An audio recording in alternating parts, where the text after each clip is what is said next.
Shalom and welcome to Neil Glai Jewish Ministries, where we teach the Bible from a Jewish historical, cultural, and linguistic perspective. We're continuing in our series in the book of Genesis. This is teaching number 14. I've titled this teaching, The Curse of Canaan. We'll be focusing on Genesis chapter 9, verses 18 to 29. I want to begin with a few questions to prepare us for this teaching. Number one, why is Canaan mentioned in reference to the three sons of Noach in this chapter? Number two, why is Ham referred to twice in these verses as the quote-unquote father of Canaan? Number three, how much time passed from the flood until Noach harvested his vineyard and made wine?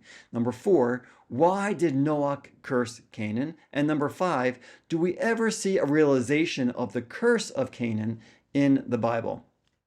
So hopefully we'll find reasonable answers to these questions as we go through this teaching. Let's begin with the first two verses in this section, in verses 18 and 19, which says, "And these were Noach's sons who went out from the ark, Shem, Ham, and Yefet. And Ham was the father of Canaan.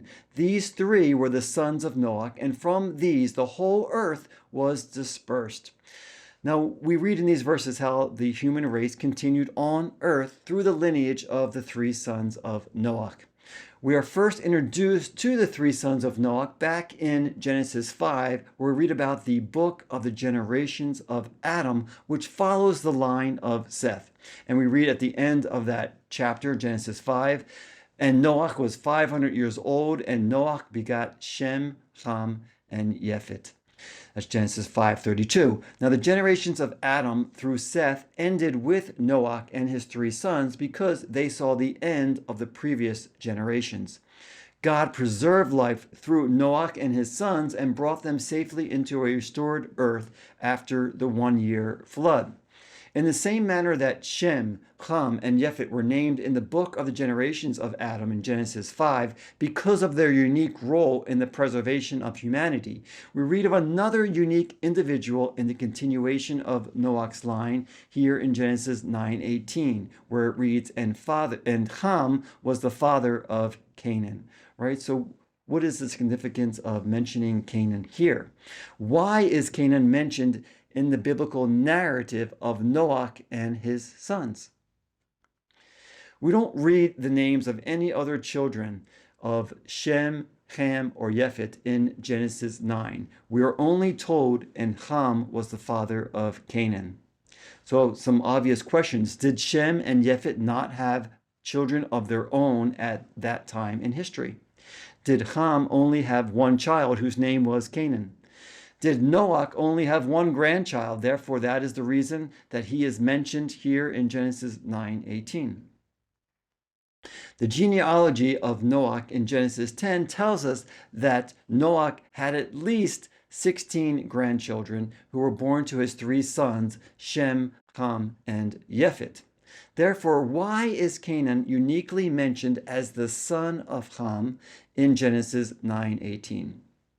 And this is an important detail that we need to understand, to really understand how the Bible is written, because the Bible is put together and written in such a way to always include the details of what God wants us to know in order to understand the bigger picture.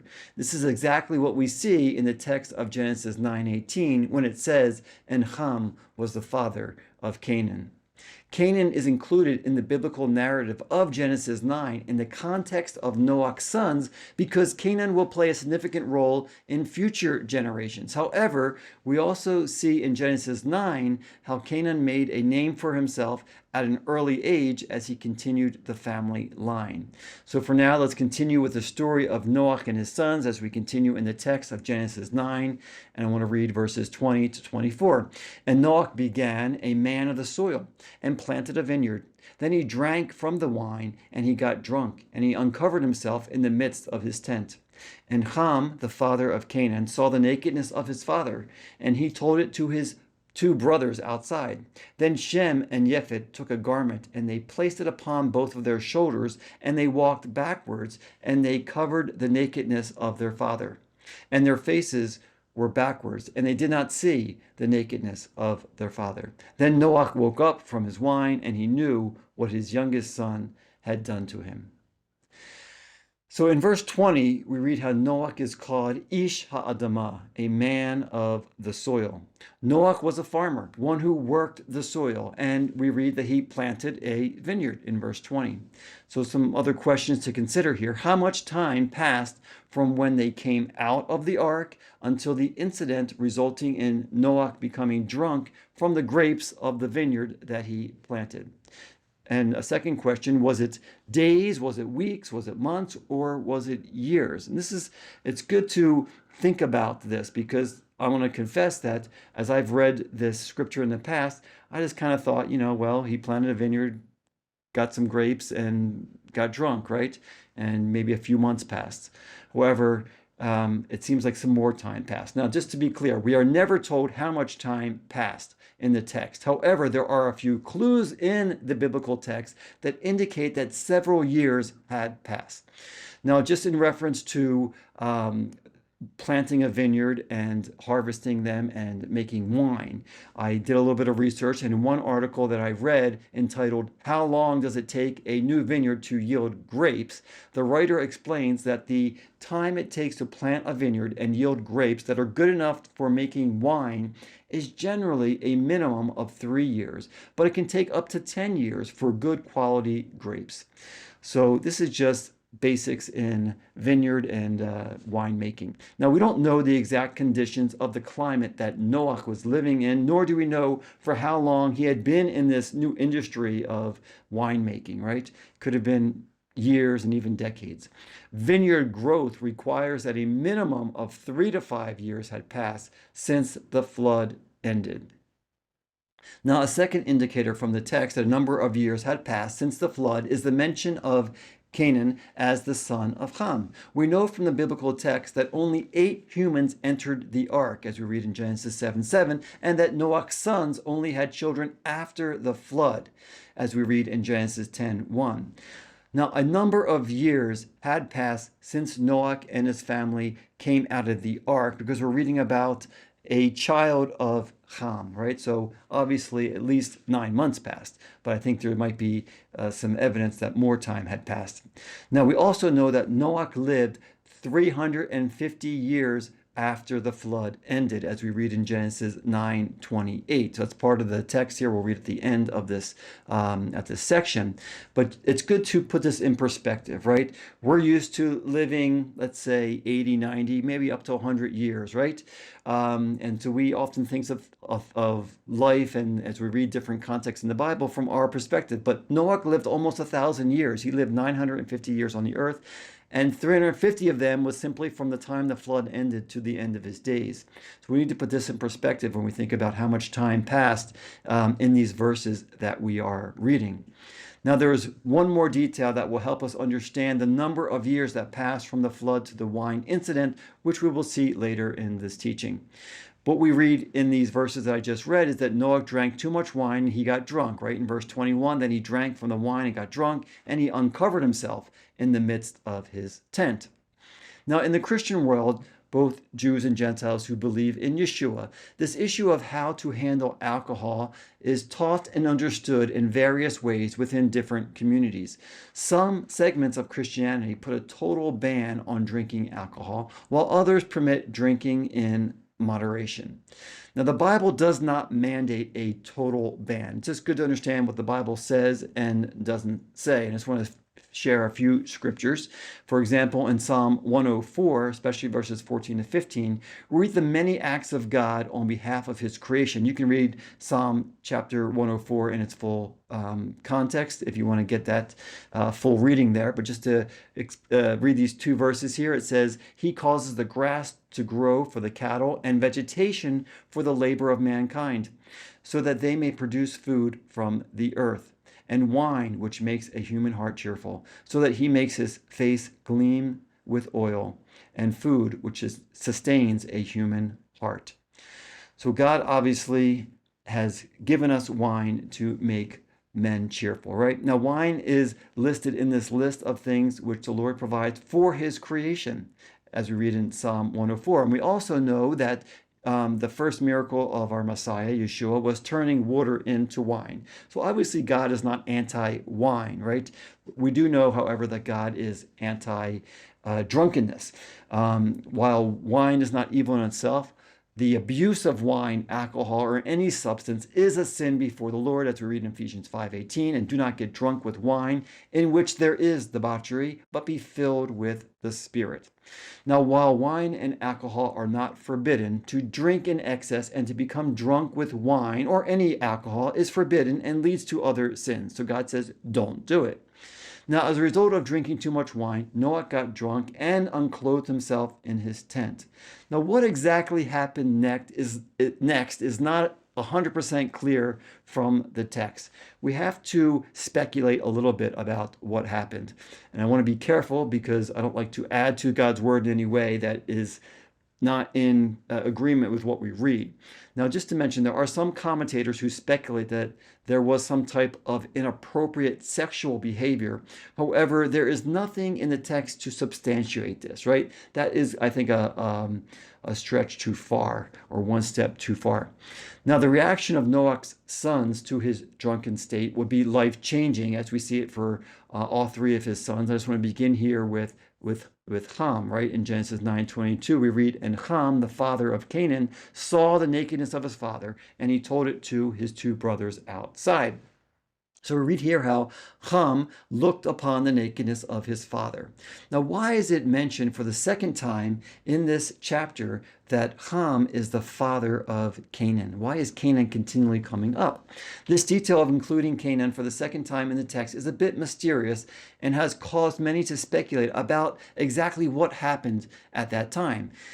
It is possible that Canaan, the son of Ham, discovered that Noach had uncovered himself in the tent and told his father Ham about what he saw. If this is what happened, Ham should have disciplined his son Canaan for looking at the nakedness of his grandfather, but he did not. Ham should have also covered his father's nakedness, but he did not. Instead of acting properly toward his father, Ham went out and told his two brothers, that he saw the nakedness of their father. We then read how his brothers, Shem and Japheth, reacted to what Ham told them. In verse 23, again, then Shem and Japheth took a garment and they placed it upon both of their shoulders, and they walked backwards, and they covered the nakedness of their father. And their faces were backwards, and they did not see the nakedness of their father. This act of Shem and Japheth was respectful, discerning, discreet, and it protected the honor of their father. Both Shem and Japheth were mindful to not even look upon the nakedness of their father. The details of how Shem and Japheth acted in this situation is in stark contrast to how Ham failed to act properly toward their father. The Bible then describes how Noach reacted to this incident in Genesis 9:24. Then Noach woke up from his wine, and he knew what his youngest son had done to him. So just to mention, we don't know exactly when Noach woke up from his wine, but more than likely it was sometime the following morning, right? He woke up the next day and kind of maybe had a hangover and woke up and understood everything that happened. Now, we then read that Noach, quote, knew what his youngest son had done to him in verse 24. Who was the youngest son of Noach? Who is being spoken of in this verse? It was Ham who looked upon the nakedness of his father and talked about it with his brothers. Was Ham the youngest son of Noach? According to how Shem, Ham, and Japheth are listed in the genealogy in several different scriptures, in several different chapters in Genesis, it would appear that Japheth is the youngest son of Noach. However, we know that Japheth did that which was right toward his father, together with Shem. Ham looked at his father's nakedness. Ham does not appear to be the youngest son of Noach, but rather the middle child. He's always placed in the middle of the three sons. So who was the youngest son spoken of in verse 24? I believe that we find a reasonable answer to the question of the youngest son in the words of Noach as we continue in the text of Genesis 29. So we'll read the last 5 verses, verses 25 to 29. And it says, and he said, Cursed is Canaan, a servant of servants will he be to his brothers. And he said, Blessed be the Lord, the God of Shem. Canaan will be a servant to them. May God make Japhet prosperous, and he will dwell in the tents of Shem. And Canaan will be a servant to them. And after the flood, Noach lived 350 years. And all the days of Noach were 950 years, and he died. So that's Genesis 9, 25 to 29, bringing us to the end of Genesis 9. Now, the first words of Noach in reaction to the events of the night before, when he got drunk and undressed in his tent, were a declaration to curse Canaan, right? Why did Noach curse Canaan? Who was Canaan? We know that Canaan was the youngest son of Ham, as we read in the next chapter. In Genesis chapter 10, verse 6, we read, And the sons of Ham were Cush and Mitzrayim and Put and Canaan. According to the generations of Noah, as recorded in Genesis 10, Ham had 4 sons, and Canaan was the youngest of his sons. If Canaan is the youngest son spoken of by Noach in Genesis 9:24, why is he called a son? Now, the simplest answer to this question is that there is no word for grandson in ancient or biblical Hebrew. A son is also a descendant of someone. This is just common in the Bible. A grandson or a great-grandson is also referred to as a son in the Bible. This is why the Messiah is called the son of David, meaning a descendant of David, right? So this is just biblical language. And so it's just good to understand that a son can also be a grandson or just a descendant, someone who's part of that lineage. Ham's youngest son is most likely the person being spoken of in verse 24, when we read about how Noach woke up from his wine and he knew what his youngest son had done to him. Now, Ham does not fit the status of the youngest son. However, Canaan does, according to the context, and the curse came upon his name. Noach cursed Canaan, right? Noach said, Cursed is Canaan, a servant of servants will he be to his brothers. Now, why did Noach curse Canaan? What did Canaan do to deserve being cursed? There are various opinions among commentators about what happened at that time. Now, in one Jewish source by a respected rabbi named Rashi, we read a reasonable suggestion which says this. Rashi cites sages who suggest that Canaan is mentioned here because he saw Noach's nakedness first and reported it to his father Ham. So Rashi believes that Canaan saw Noah's nakedness and then told his father. And this is actually a logical explanation of what happened, what may have happened, we should say. And that's why we see his name used in this chapter in this way. Again, the biblical text does not explicitly tell us what Canaan did. However, I will give my opinion and put the pieces together from what we read in the text together with the research I've done with certain commentators in order to understand the bigger picture of what we read in Genesis 9. So I just want to share the facts and some assumptions from the text. Now, again, we do not know exactly how much time passed from Genesis 9:17 to Genesis 9:20 with the vineyard and getting drunk and Noah's situation. However, we can understand a general time frame, and more than likely it was at least 10 years that had passed. It could have been more, it could have been a little bit less, but more than likely it was at least 10 years. Now, we are told that Noach was a man of the soil and that he planted a vineyard in verse 20, as I've already mentioned. Now, since Canaan is named in reference to Noach's shameful situation, and Canaan is listed as Ham's 4th and youngest son, we can assume that several years and even a decade or more had passed since the flood up until the account of Noach in verses 20 and following. So clearly at least a decade had passed, putting all these details together. Now the text tells us that Ham looked upon the nakedness of his father Noach and went outside to tell his brothers Shem and Japhet. The anger and reaction of Noach was directed toward an act of his youngest son. Since Canaan, the youngest son of Ham, was cursed by Noach, it appears that Canaan was also involved in this incident, and he was the youngest son spoken of. Now, one possibility is that Canaan, as a young boy of, let's say, 5 or 6 years old, saw his grandfather Noach in his intoxicated state and may have entered the tent where Noach had undressed himself. Canaan may have then told his father Ham about Noach being drunk and naked in his tent. Ham then entered the tent, saw the nakedness of his father, and then told his brothers about what he saw. Now, again, this is just my understanding of what occurred based on what we actually read in the text and the curse which was spoken against Canaan, the youngest son of Ham. It's good to separate clear text that we read and opinion, right? So that's what I'm trying to do. Now, we do not know exactly what Canaan did or did not do at that time. However, it appears from the text that he had some involvement. We know that Ham had a choice to make when he first learned about his father's state. However, he learned about it, right? He could have done either one of two things. Number one, or A, Ham could have done something to cover the nakedness of his father, like his two brothers did. Or B, Ham could make light of the situation and talk to others about it. Now, Ham obviously chose B, which was the wrong choice.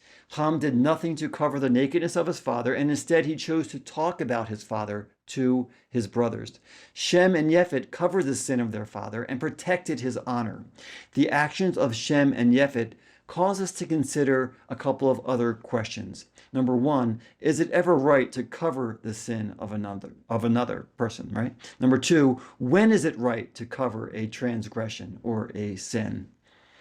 In Proverbs 17, verse 9, we read the following: He who covers a transgression seeks love, but he who repeats a matter separates friends.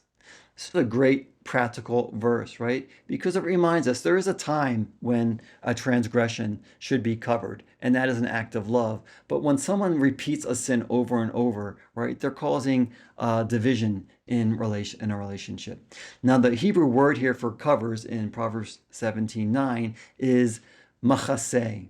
And this is the same root word, kasa, to cover that we see in Genesis 9:23 when we read that Shem and Yefet covered the nakedness of their father. So it's interesting here because we see it used in both a figurative and literal sense, right? We can think about covering a transgression in the sense of not talking about it, but also we see how Shem and Yefet literally cover the nakedness of their father and basically were covering over a sin in a discreetful manner. Now, there is a time to call a person out and expose sin, but there's also a time to cover a transgression in love. And I reference here Matthew 18, verses 15 to 20, where Yeshua also dealt with this issue of how do we handle a sin in the community, right? When someone sins against us personally or does something that is known. And it's important to know properly how to respond. We need wisdom and discernment to know how to respond to various situations. Ham had no discernment and did not cover the transgression of his father when the situation demanded it. Ham committed a sin of omission and a sin of commission. Ham's sin of omission was that Ham did nothing to cover the nakedness of his father. Ham's sin of commission was that Ham looked at the nakedness of his father and talked about it, right? So one is a sin of not doing something, the other is the sin of choosing to do something. And that's what we see here. This sin of looking upon his father's nakedness is later defined in the law of Moses in the Torah and is referenced as being a sin in the land of Canaan, as we read in Leviticus chapter 18. And we'll read the first 8 verses in Leviticus chapter 18, where we read, Then the Lord spoke to Moses, saying, Speak to the sons of Israel and say to them, I am the Lord your God. You shall not do what is done in the land of Egypt where you lived, nor are you to do what is done in the land of Canaan where I am bringing you. You shall not walk in their statutes. You are to perform my judgments and keep my statutes, to live in accord with them. I am the Lord your God. You shall keep my statutes and my judgments, which if a person follows them, then he will live by them. I am the Lord. None of you shall approach any blood relative of his to uncover nakedness. I am the Lord. You shall not uncover the nakedness of your father. That is the nakedness of your mother. She is your mother, and You are not to uncover her nakedness. You shall not uncover the nakedness of your father's wife. It is your father's nakedness. So this is Leviticus 18, verses 1 to 8. These laws deal directly with respecting family relationships and the nakedness of others. The very first example given in this law is, you shall not uncover the nakedness of your father. And then it goes on to say the same thing about your mother, right? Your parents. These verses then continue to describe various relational situations in which one should never be involved in uncovering or revealing, looking upon the nakedness of another human being. And I've noted there that it continues in verses 9 to 19, and there are many different examples given there. Leviticus 18 is part of the law which God gave to the Israelites in order for them to be holy and to not live like the wicked nations in this world. Now, God specifically mentioned Egypt and Canaan as nations that acted wickedly, which Israel should not imitate, regarding revealing the nakedness of a person who is not one's husband or wife. So why does God specifically mention Egypt and Canaan? He actually gave the reason in the text. Egypt is where the Israelites lived. They had just come out of there, right? They lived there for 430 years. And then when they were in the desert, God gave them the law, as we read in Leviticus 18. And God said, don't do like you saw in the land of Egypt. And then they were going into the land of Canaan. That was the promised land. And God was saying, and do not do what you will see in the land of Canaan amongst those people as well. They are both wicked, and God brought judgment upon both those nations. Don't act like them. Now, the curse of Canaan seemed to carry with it this act of looking upon and revealing the nakedness of another, which was forbidden by the Lord. Now, Leviticus 18 is jumping 1,000 years into the future from the days of Noach, right? That law was not yet given in the days of Noach. Now, although the law had not yet been given, there was a clear expectation of holiness, which Ham and his son Canaan did not achieve. So why did Noach curse Canaan? Cursed is Canaan, a servant of servants will he be to his brothers. So as previously mentioned, Canaan may have seen what Noach did by uncovering himself in his tent, and may have seen the nakedness of his grandfather, right? And then he told his father, Ham, about what he saw. Another possibility is that Noach cursed Canaan as a way to curse the generations of Ham, right? As Canaan was the son of Ham. Now, it is interesting to note that Noach cursed Canaan, but then he blessed Shem and spoke good words over Japhet. It is as if Canaan, the youngest son of Ham, represented the line of Ham going into the future. In Genesis chapter 9, verses 1 to 17, we read the blessing of God upon Noach and his sons, as well as the everlasting covenant with his creation. We read in Genesis 8:21 how there was rest from the curse of the ground in the days of Noach, as the Lord promised to not curse the ground again with a flood. God also provided other food options as a way to give rest from the curse of the ground.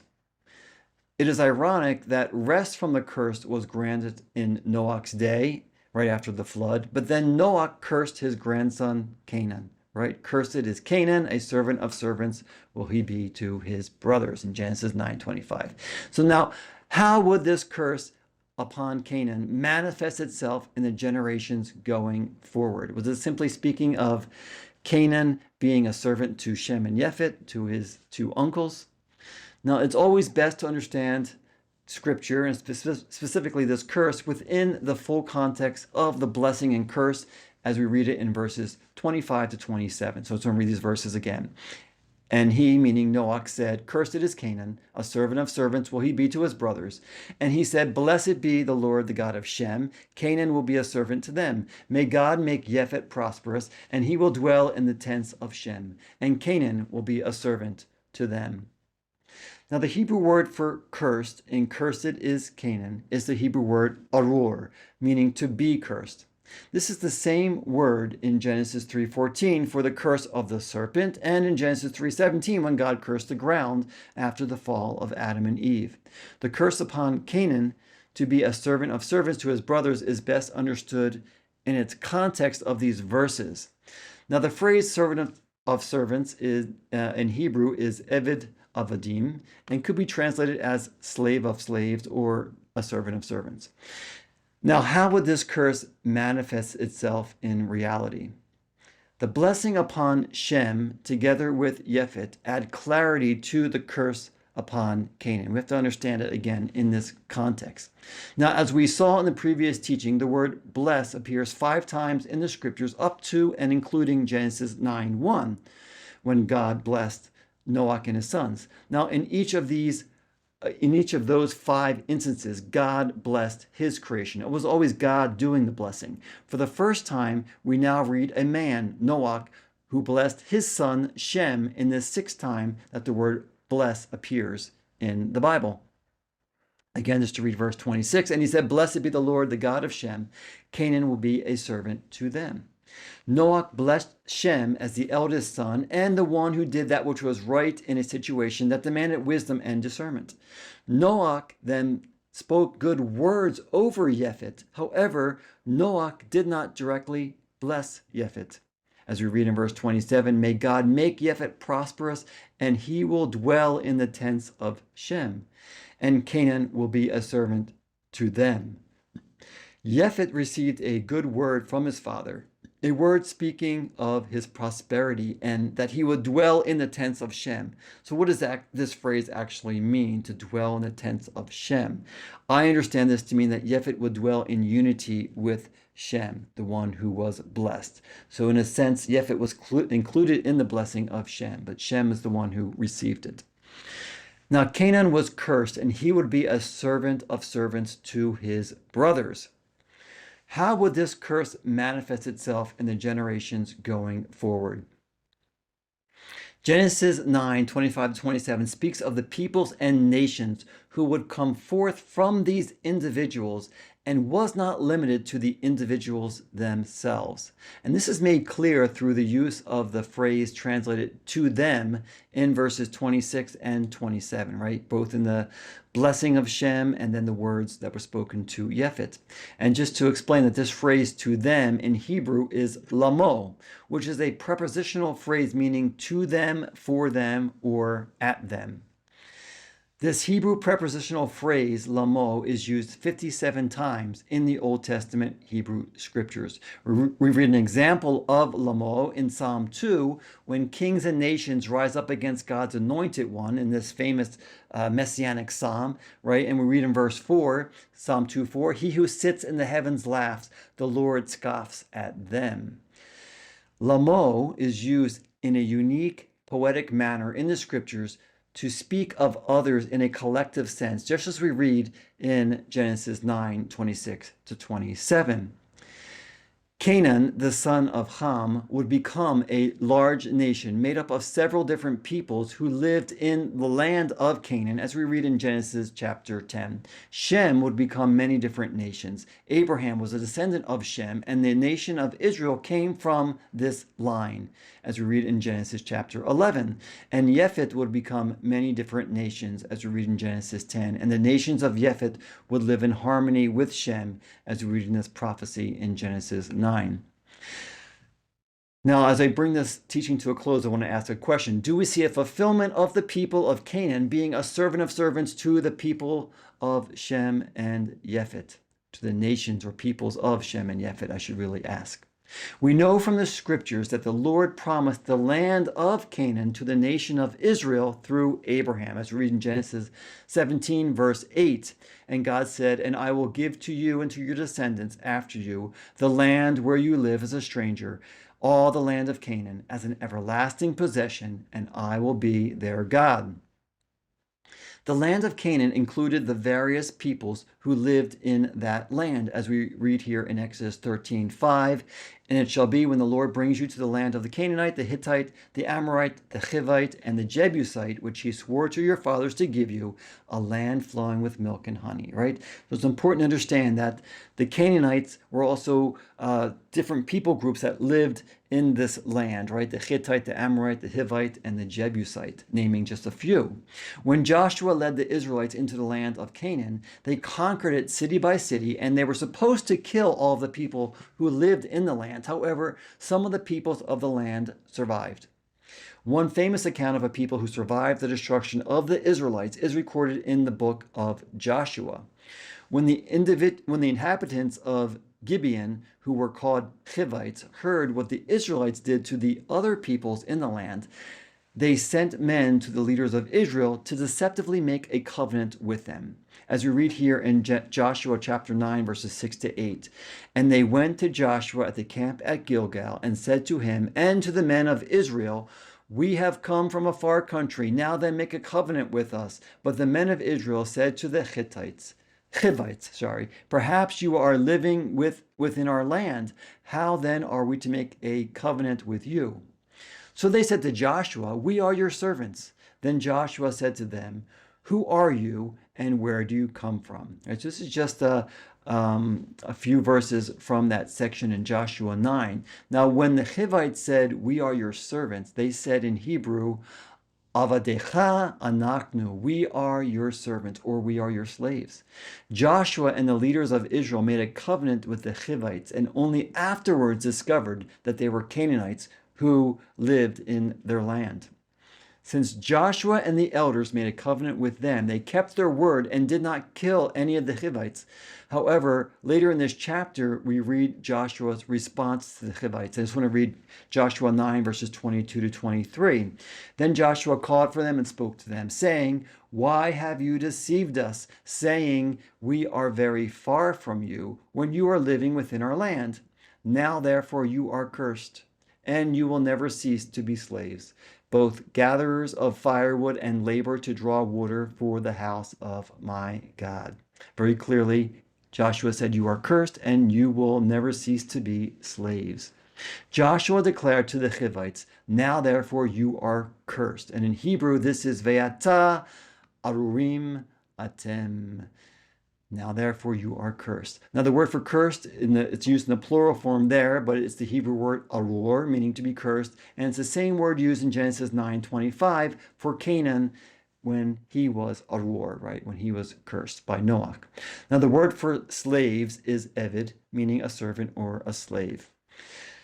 The Hivites, who were descendants of Canaan, were cursed to be servants to Israel, the descendants of Shem. That's what we read about in Joshua 9. This is a fulfillment of that prophecy, right? The prophecy of Noach regarding the curse upon Canaan and the blessing upon Shem was realized when the people of Shem conquered the land of Canaan in the days of Joshua. Nearly 1,000 years after Noach, right? The land of Canaan, which was inhabited by a people who were cursed, became the promised land, which is given to the people of Israel who were blessed of the Lord. This is the conclusion to this teaching on Genesis 9, verses 18 to 29, the curse of Canaan. Hopefully we've found reasonable answers to the questions we've asked throughout this teaching. Here are some of the references I use in my preparation. And as always, feel free to share this teaching with others. I also want to invite you to partner with Neiler Raglai. We are a nonprofit organization. We're totally dependent on viewers like yourself to support this ministry of a donation in any amount, and you can do so by going to our website, neilerglai.com. I also want to encourage you to subscribe to our weekly emails to receive our teachings regularly if you're not already subscribed, and you can do so again on our website, neilerglai.com. You can also scan the QR code on your screen. That will take you to our website, and then you can simply click the Give or Subscribe tabs as needed. Thank you so much. God bless you, and see you again next time.